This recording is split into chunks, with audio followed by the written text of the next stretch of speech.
हम आपको सिंधु सभ्यता तथा वैदिक सभ्यता में क्या अंतर है इस बात को बताएंगे। देखिए, सबसे पहले तो हम आपको ये समझा दें कि सिंधु सभ्यता जो थी ये प्राग ऐतिहासिक काल से डेवलप होते हुए जो सभ्यता बनी थी, मीन्स प्राग ऐतिहासिक काल में पूरा पाषाण काल, उसके बाद से आपका था मध्य पाषाण काल, नवपाषाण काल, नवपाषाण काल के बाद ताम्र पाषाण काल, और वहाँ से जब डेवलपमेंट स्टार्ट हुआ तो वही जो है एक शहरी सभ्यता के रूप में ये कहिए या कहिए नगरीय सभ्यता के रूप में डेवलप हुआ, जिसको कि आदि ऐतिहासिक काल के अंतर्गत रखा गया। सिंधु सभ्यता कहें या हड़प्पा सभ्यता कहें, तो वो सभ्यता जो है नगरीय सभ्यता थी, और यही सभ्यता कई वर्षों तक कंटिन्यू की पूरी व्यवस्था ठीक उसी प्रकार थी जैसे कि आज के समय में प्रेजेंट टाइम पर है।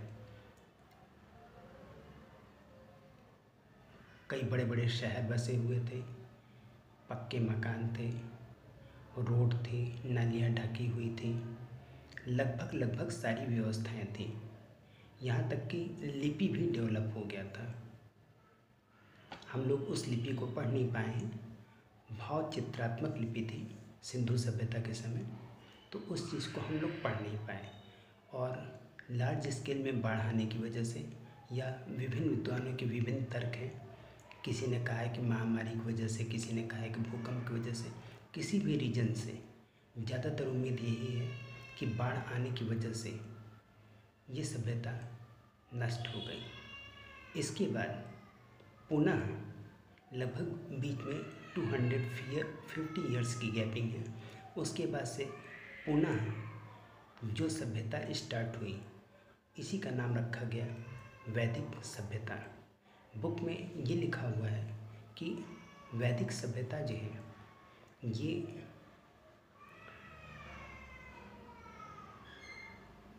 मध्य एशिया से लोग आए थे जिनको आर्य कहा गया, और इन्होंने इसकी स्थापना की। जो बुक में लिखा हुआ है यही आपको पढ़ना है, लेकिन हमारी ओपिनियन थोड़ी सी डिफरेंट है। हमारा ये कहना है कि जो लोग यहाँ पर सुरक्षित स्थान पर रहे होंगे,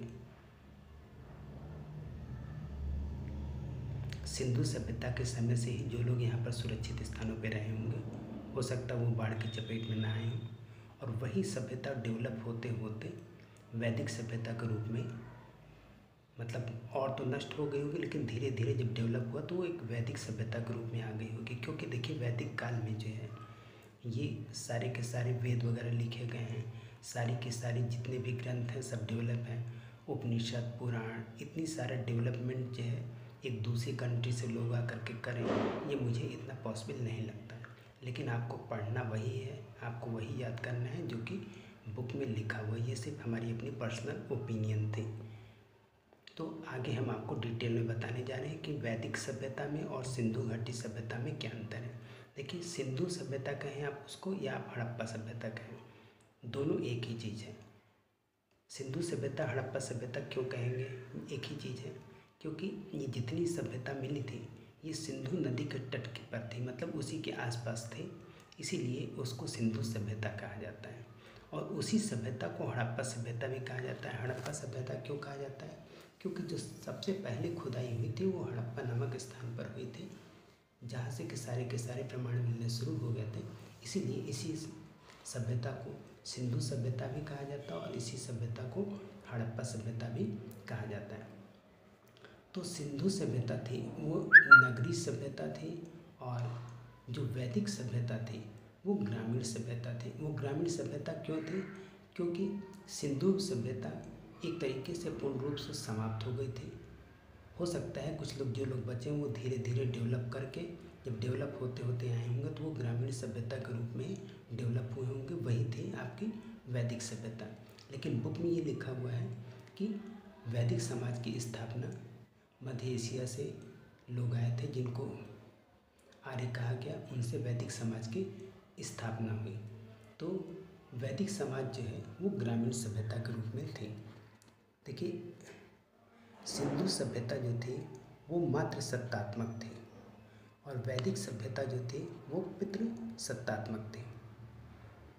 सिंधु सभ्यता का प्रमुख पशु जो था वो बैल था और वैदिक सभ्यता का जो प्रमुख पशु था वो गाय था। इसमें ये डिफाइन किया हुआ है कि सिंधु सभ्यता के लोग जो हैं वो युद्ध से परिचित नहीं थे और वैदिक सभ्यता में ये बताया गया है कि गाय के लिए युद्ध होता था। इस बात को डिफाइन किया गया है, लेकिन एक बातें कंट्राडिक्टरी है इसमें। जैसे ये कहा गया है कि सिंधु सभ्यता के लोग युद्ध से परिचित नहीं थे, इसी बुक में एक जगह ये लिखा हुआ है कि सिंधु सभ्यता का समाज जो है 4 वर्गों में विभाजित था। एक हमने आपके इसके पहले की वीडियो जब सिंधु घाटी सभ्यता की विशेषताओं के विषय में बताया है तो उसी में हमने आपको बताया है कि सिंधु समाज जो था वो 4 वर्गों में विभाजित था। तो उसमें एक वर्ग जो है योद्धा वर्ड यूज़ किया हुआ है। तो ये दोनों जो है कंट्राडिक्टरी हैं कि एक साइड ये लिखा जा रहा है कि सिंधु सभ्यता के लोग युद्ध से परिचित नहीं थे, दूसरी जगह उसी चैप्टर में लिखा हुआ है कि जो इनका समाज विभाजित था उसमें एक वर्ड 4 वर्गों में विभाजित था, तो उसी में एक वर्ड योद्धा भी यूज़ किया गया था।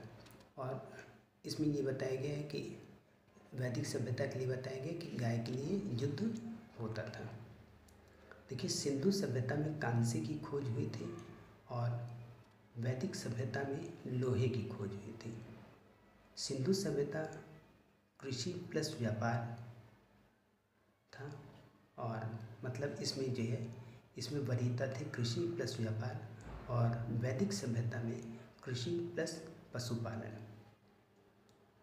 सिंधु सभ्यता में शिव तथा मातृ देवी की पूजा होती थी, लेकिन जो शिव वर्ड यूज़ किया गया है और बताया गया कि इसमें पूजा होती थी, ये प्रामाणिक नहीं माना गया है।